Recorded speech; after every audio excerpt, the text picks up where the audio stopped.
Hi guys, it's Carol from Pure Hot Yoga in St. Louis, and in today's posture breakdown we're going to talk about awkward pose. Awkward pose has 3 parts to it, and it's part of the warm-up series in the original hot yoga class. So it's sort of towards the beginning, mainly because we want to start to warm up the body, and specifically this is focusing on the low body, so getting into those bigger muscle groups, the thighs and the glutes. So let's take a look at it. First, you step right to the right 6 inches only, and you want 6 inches between the toes and the heels. It's important to make sure that you don't turn the toes out. That kind of happens sometimes during the posture, so keep that in mind. And you don't want to step too wide either. 6 inches only, about shoulder width distance. Then you bring your arms up parallel to the floor, and make sure the shoulders are pressing down away from your ears. Let me show you from the side here. So again, the arms up parallel, and you should see your shoulders just above your fingertips in the front mirror. You want to avoid, through all 3 postures, the creep. So sometimes those shoulders want to start to pinch up towards the ears. Keep pressing your shoulders down and really contract through the arms. You want to imagine that you're reaching for the front mirror, so the arms are contracted.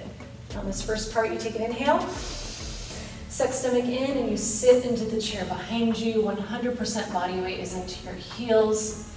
You may maintain the 6 inches between toes, heels, knees, and hands, lifting the chest up more to create a little C curve in the low spine. Continuing to reach forward, you sit down a little bit deeper at the end. Now sometimes, like I was saying, we sit down and the knees might start to come together, or the toes might start to turn out. You want to maintain 6 inches between toes, heels, knees, and hands.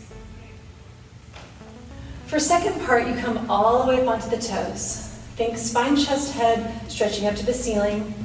Suck stomach in, and you sit on tops of your toes, pressing your heels forward as you slide your hips and your head down the imaginary wall behind you. And you're trying to sit down halfway until your hips touch the chair. You never let the hips go below the chair. On that one, we start to tend to lean forward because we're not pressing the heels high enough. So if you notice that, if you start to come forward this way, it's probably because your heels are dropping. So press the heels more forward the best you can, and that's going to give you that balance to get your spine straight up and down. Now for third part, you come up just a little bit onto your toes and bring your knees together. On this one, sometimes we'll see people start to turn their heels out, or they start to bring their feet closer together. Nope, feet are still 6 inches. Come up a little bit on the toes and just squeeze your knees. From the side, it looks like this. Arms engaged, stomach tight. And again, you slide your hips and your head down the imaginary wall. And eventually, you might be able to go all the way down.